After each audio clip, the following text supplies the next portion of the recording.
Olá, eu sou Vilmar. Eu sou a Aline, nós somos especialistas em saúde da mulher e bem-vindos a mais um Descomplicando a Saúde na Mulher, um local onde a gente conversa sobre assuntos relacionados à saúde da mulher de forma descomplicada e holística, lembrando que o objetivo aqui é educacional, é bater um papo e de forma alguma isso substitui uma consulta médica. Então, se você tiver alguma queixa importante, é importante passar com um especialista. E hoje, gente, nós vamos trazer um assunto extremamente recorrente na vida da mulher, ao longo da sua vida pode acontecer várias vezes, que é: minha menstruação mudou. É normal? Está normal? Aline?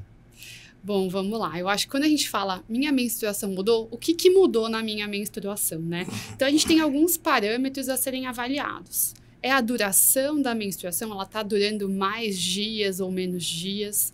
É o volume da menstruação, está vindo num volume muito intenso, mais do que de costume, com coágulos associados. Ou é o intervalo, né, entre um ciclo e outro. Então, a primeira coisa que eu preciso entender é qual dos parâmetros mudou. E outra coisa, é algo recorrente ou pontual? Porque se for uma coisa pontual, pode ser algo também passageiro. Às vezes, naquele mês, você passou por um estresse muito grande. A gente sabe, né, que o estresse influencia bastante. Esteve doente, fez uso de alguma medicação importante. Então, se for pontual, a gente pode observar. Mas se for recorrente, a gente precisa realmente dar uma olhada. Isso é uma queixa muito comum. Ainda em torno de 10 a 30% das mulheres vão ter uma mudança importante no padrão menstrual bem recorrente e a gente vai ter que investigar. Mas a minha primeira pergunta que eu quero fazer, Vilmar, tem algum momento da vida da mulher em que a mudança nesses padrões ou parâmetros que eu comentei pode ser normal, pode ser algo esperado? Sim, é extremamente importante essa colocação da Aline. Por quê? Porque existem períodos que são fisiológicos, que é o início da menstruação, quando a menina tem a menarca, a primeira menstruação, e no período próximo à menopausa. Então, nos extremos da fase reprodutiva, você pode ter alteração do ciclo menstrual. Por quê? No começo, porque o eixo que controla os hormônios, que nós chamamos de eixo hipotálamo, hipofisário, ovariano, não está maduro ainda. Então, a menina vai ter ciclos anovulatórios, ciclos ovulatórios, ela vai produzir de forma normal os hormônios ou não. E já próximo à menopausa, a mesma coisa vai acontecer. Os ovários vão ter uma menor população de folículos, vai produzir menos os oócitos, e ela vai ter o quê? Uma diminuição da produção dos hormônios sexuais e vai ter essa alteração do ciclo menstrual. Então, nos extremos é normal, mas obviamente que por mais que seja normal, nós temos que prestar atenção, porque pode ter uma doença também associada nesses períodos da vida. Com certeza. Então, eu acho importante falar e complementar, como o Vilmar comentou, nesses extremos de vida, esse período pode durar anos, tá bom? Então, depois da primeira menstruação, a menina ela pode adquirir uma regularidade menstrual e um ciclo realmente regular e esperado a partir ali do 3º, 4º ano após a primeira menstruação. E a mulher que está transicionando do período reprodutivo para a menopausa também pode ter uma mudança no seu padrão menstrual que dure anos. Então, assim, é importante continuar acompanhando com o seu provedor de saúde para ver se isso realmente está dentro do esperado fisiológico ou se porventura está diferente e a gente precisa investigar. E eu acho que também, em relação a esse período, é importante salientar que pode ter uma alteração no padrão, mas sempre que tiver um sangramento profuso, muito volume, que nós chamamos de meteorragia, toma muito cuidado, porque aí sim pode ter uma doença associada, não, Aline? E não só ter uma doença, mas pode ter algum outro sintoma associado. A paciente pode ter fadiga, né, cansaço, mal-estar, porque pode levar, por exemplo, uma anemia.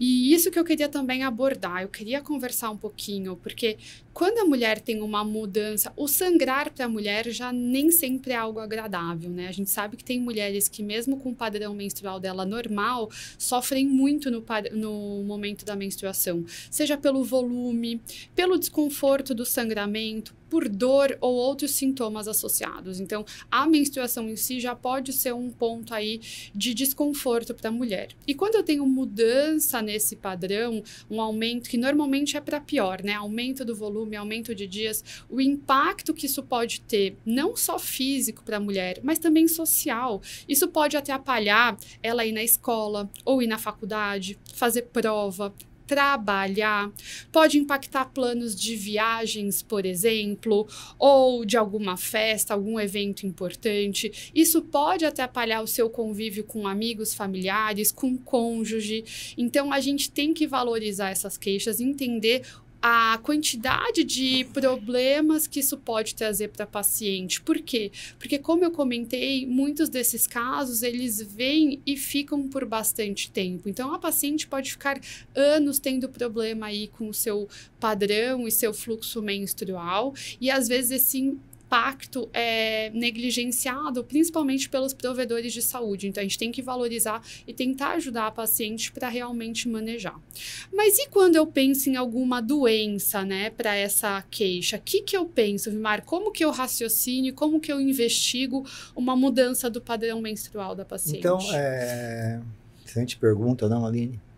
É extremamente importante salientar que nós podemos ter alterações estruturais, anatômicas, ou não estruturais, que não são anatômicas, que você pode ter desde uma alteração do eixo hipotálamo hipofisário, uma alteração glandular de tireoide, suprarrenal, e isso hepática, isso levar a essas alterações. Mas vamos ver com detalhes, então, quais são essas alterações, Aline? Vamos. Então, assim, é importante, a gente vai mostrar agora na imagem, só para vocês entenderem, que isso é algo muito específico, né? Que quem vai realmente fazer essa avaliação é o ginecologista.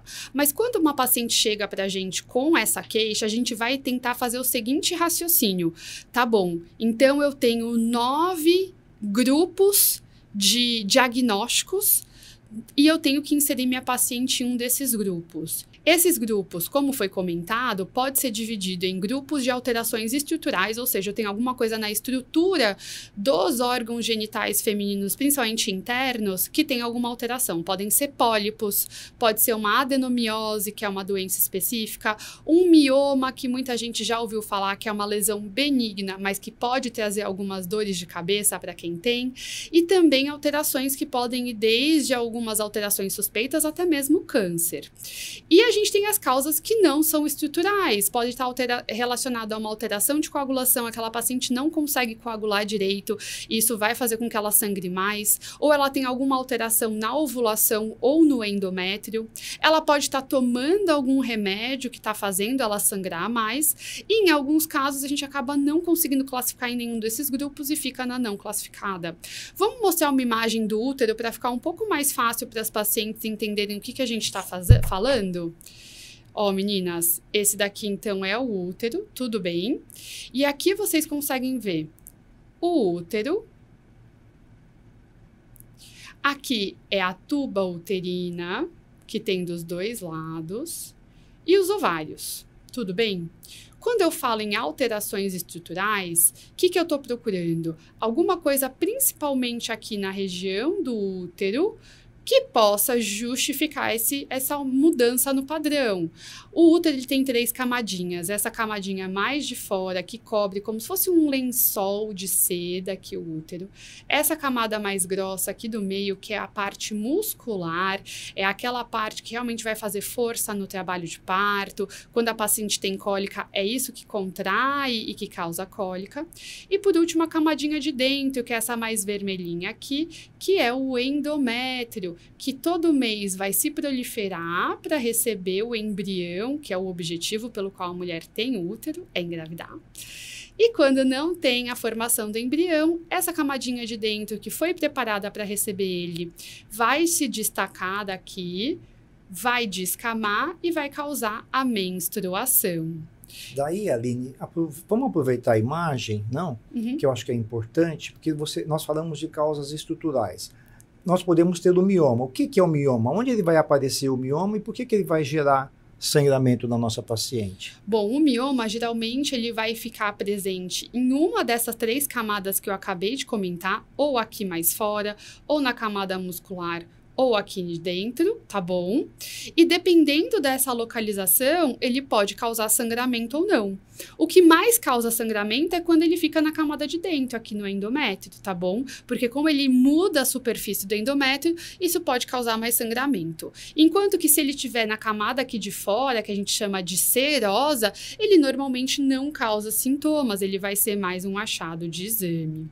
E a endometrite também pode causar um sangramento alterado. Pode. E o que é endometrite? É onde se localiza? Quadros de inflamação ou infecção na camada interna aqui do útero, que é o endométrio. Por ficar inflamado, ele fica mais sensível e ele também pode sangrar não só durante o período menstrual, mas até mesmo sangrar fora do período, que a gente chama de escape menstrual ou spotting. E isso pode trazer um desconforto para a paciente e tem que ser investigado. E por fim, Aline, a gente sabe que principalmente próximo da menopausa, nós podemos ter os cânceres que podem sangrar, que a gente nunca pode esquecer que uma mulher na perimenopausa, por mais que possa ter alteração do fluxo, ela pode ter um câncer. E esse câncer pode ser tanto de colo uterino quanto um câncer de endométrio. Só mostra para as nossos ouvintes aonde é esse câncer, o que é o colo uterino. O colo uterino fica nessa região, ele é a região mais baixa aqui do útero e ele que faz aí a transição entre o útero e o início da vagina, que é esse tubo aqui que vocês estão vendo. E o câncer de endométrio vai ser nessa camadinha interna que eu comentei já anteriormente. Então, gente, se tiver um sangramento, a gente não pode esquecer, principalmente de grande monta, que ela também pode ter um câncer. Sim, mas não fiquem tão desesperadas, meninas. Isso é realmente um diagnóstico aí de exceção. Muito bem, então a gente já falou sobre o que pode ser essa mudança no padrão menstrual, quais são as possíveis hipóteses diagnósticas, mas e aí, como que a gente faz o diagnóstico? Essas pacientes precisam ir para o pronto-socorro, elas têm que ficar preocupadas ou elas conseguem manejar isso no consultório com o seu ginecologista? Então, Aline, este é um quadro de tratamento ambulatorial. Você tem que procurar o seu especialista. E o especialista ideal é o ginecologista, cuida da saúde feminina. Então, procura o ginecologista, ele vai saber tratar com muita propriedade, vai pedir os exames pertinentes, muitas vezes vai pedir uma ultrassonografia transvaginal, vai pedir dosagens hormonais, vai ver aonde está a sua alteração e vai instituir o tratamento adequado. O tratamento, muitas vezes, é extremamente simples. Obviamente que a perda de peso muitas vezes ajuda, a atividade física e a instituição, muitas vezes, de um anticoncepcional, alguma medicação que possa regular esse ciclo menstrual e normalizar este padrão do fluxo menstrual. Isso, é importante destacar também que, assim, o pronto-socorro, ele é limitado no que ele consegue fazer. Então, se você já está tendo uma mudança no seu padrão menstrual há 3, 4, 5 meses, o pronto-socorro, ele talvez não consiga te trazer as melhores respostas. Quando que eu preciso ficar atenta e preciso ir no pronto-socorro? Como o Vilmar comentou anteriormente, sangramentos muito abundantes, se vier associado a alguma queixa, muita dor, cansaço, fraqueza, que daí pode sugerir, às vezes, até um comprometimento sistêmico, aí tem que ir no pronto-socorro para investigar. Mas se você estiver tendo o mesmo padrão diferente já há alguns meses, sem nenhuma mudança significativa, tem que fazer o seu segmento com o seu próprio médico para fazer esse acompanhamento a longo prazo. E o tratamento realmente vai ser guiado conforme o que for descoberto aí na investigação. Acho que abordamos bem esse tema, né? Falamos um pouco, demos aí uma esclarecida. Então, agora a gente vai falar sobre os 3 principais pontos-chave da conversa de hoje. Lembrar que a mudança no padrão menstrual nem sempre é patológica, doença, pode ser uma mudança fisiológica esperada pelo momento de vida que a mulher se encontra. 2, quando tem um sangramento uterino anormal na mulher que não está naquelas fases fisiológicas, a gente tem que lembrar de fazer uma classificação entre causas estruturais e não estruturais na hora de fazer a pesquisa e tentar diagnosticar o motivo da mudança desse padrão menstrual. E 3, O tratamento, ele vai ser guiado de acordo com o que for encontrado aí nos exames. Espero que a gente tenha esclarecido algumas dúvidas. Se teve algo que a gente não abordou, mas que você quer saber o que aconteceu com você, deixa aqui na descrição do vídeo, nas perguntas, que a gente vai responder da melhor forma. E não esquece de dar o like se você está gostando dos nossos vídeos.